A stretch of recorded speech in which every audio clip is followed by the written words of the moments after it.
UKLO 1 year masters. No IELTS required up to 5 years visa. High visa success rate. అన్ని variations. Industry పరంగా ఎవరు ఏ hero అంటే ఇష్టం? బాలయ్య. బాలయ్య బాబు. మరి బాలయ్య బాబు డైలాగ్ ఒకటి. అందరికీ నమస్కారం. ఈరోజు తెలుగు చలనచిత్ర పరిశ్రమలో ఎన్నో చారిత్రక కళారూపాలు నాన్నగారు చేశారు, మనము చేస్తున్నాం, చేస్తూ కూడా ముందుకెళ్తాం. అదొక చరిత్ర. నాన్నగారు చేశారు, మనం చేస్తాం, ఉంటాం. బాలయ్య బాబు గారిని అచ్చు దించారు, కానీ ఒకవేళ ఈ వీడియో చూస్తే బాలయ్య బాబు గారు ఈ వీడియో చూస్తే ఏంటి వీడు నన్ను పొగిడాడా లేకపోతే తిట్టాడా అని మీకు కాల్ వస్తే ఏం చేస్తారు? ఆ కాల్ కోసం నా చిన్నతనం నుంచి వెయిటింగ్. అంటే నా గ్యాప్ను వీడు చూపిస్తున్నాడా వేలెత్తి, లేకపోతే నన్ను పొగిడాడా తిట్టాడా అని బాలయ్య బాబు గారే ఒకవేళ బాలయ్య బాబు గారు ఓపెన్ డైరెక్ట్ గా కాల్ చేసి ఏరా నన్ను ఏం చేసావు అని అడిగితే నన్ను ఇమిటేట్ చేస్తావా, అదో దమ్ముందా అంటాడేమో. కానీ ఆ మాట అంటే ఆయన చేతి స్పర్శ కోసం వెయిటింగ్. నేను కొట్టినా పర్లేదు అంటారు. కొట్టినా పర్లేదు, ఆయన చేతి స్పర్శ కోసం వెయిటింగ్. ఆయన దగ్గరికి వెళ్ళాలి అంతే అంతే. దానికోసం. కానీ ఆయన్ని చాలా సార్లు లాంగ్ లో చూసారు, చాలా చూస్తూనే ఉంటాం. మన ప్రకాశం జిల్లానే అక్కడికి వచ్చారు, తర్వాత నెల్లూరులో కలిసి చూసాము.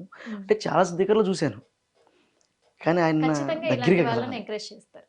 అవును, బాలయ్య బాబు ఇప్పుడు ఆయనకి తెలిసే ఉంటది, మన వీడియోస్ ఖచ్చితంగా తెలిసే ఉంటది. ఆయన దగ్గరికి పోవడానికి నాకు ఆ దారి దొరకట్లేదు, కానీ పోతే ఆయన. సార్ బాలయ్య బాబు గారు మా హిట్ టీవీ తరఫున కూడా మరి మిమ్మల్ని పొగిడారో తిట్టారో మాకైతే తెలీదు. మీరు మాట్లాడదు, మీరు కొడతారో తింటారో మాకైతే తెలీదు. వీరాభిమానులు ఇక్కడ, బాలయ్య అభిమానులు ఇక్కడ. బాలయ్య అంటే చాలా ఇష్టం. మిమ్మల్ని బాగా ఇమిటేట్ చేస్తున్నారు, చాలా బాగుంది. కానీ బాలయ్య బాబు గారిని బీట్ చేసేలాగా ఇప్పుడున్న హీరోలలో ఎవరు చేయగలరు? ఎవరికి ఉన్నటువంటి విధానం వాళ్ళకు ఉంటుందండి. బీట్ చేసేది ఎవరిది ఉండదు, ఎవరు బీట్ చేయడం అంటే ఉండదు. ఇప్పుడు అలా చేయాలన్నా గానీ ఎవరు సరిపోతారు?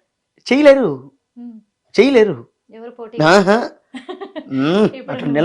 నిలబడే అసలు ఆ మాట అనాలంటే అసలు దాంట్లో అంటాడు కదా. ఇంకొక డైలాగ్ చెప్పరా?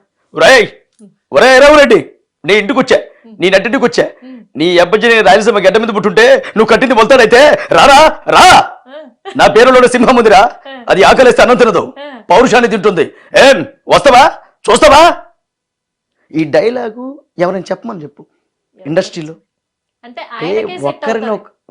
ఒకరిని పోటీ పెట్టకూడదు, పెట్టలేం. ఎవరికి ఉండదు అనుకుంటారు. వీళ్ళు చేసేది వాళ్ళు చేయలేరు, వాళ్ళు చేసేది వీళ్ళు చేయలేరు, ఎవరు చేసేది వాళ్ళు చేస్తున్నారు.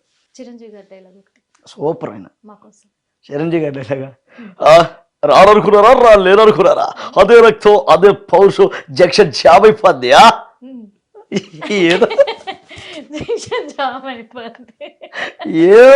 కళారూపాలు ఏదో చూపించాలి. కళారూపాలు కాదు సార్, ఎందుకంటే మీ నుంచి అంత పర్ఫెక్ట్ గా ఉంది, మీరు అంత మిమిక్రీ చేయగలరు, ఎవరినైనా ఇమిటేట్ చేసే అంత టాలెంట్ మీలో ఉంది అని అనుకుంటారు అని మేము కూడా అనుకుంటున్నాం. ఎందుకంటే చూస్తున్నాం కాబట్టి, ఖచ్చితంగా చూస్తున్నాం కాబట్టి.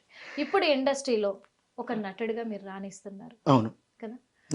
అందులో ఒక క్యారెక్టర్ మిమిక్రీ ఆర్టిస్ట్ గానే వస్తే మీరు అది చేస్తారా, లేదా ఇంకేదైనా రోల్ వస్తే అది చేస్తారా? ఏ పాత్ర వచ్చినా కూడా నేను దాన్ని ఉపయోగపెట్టుకుంటా. దీనికి ఎగ్జాంపుల్ మాడా సార్ అని చెప్పేసి పాత యాక్టర్ ఉన్నాడు.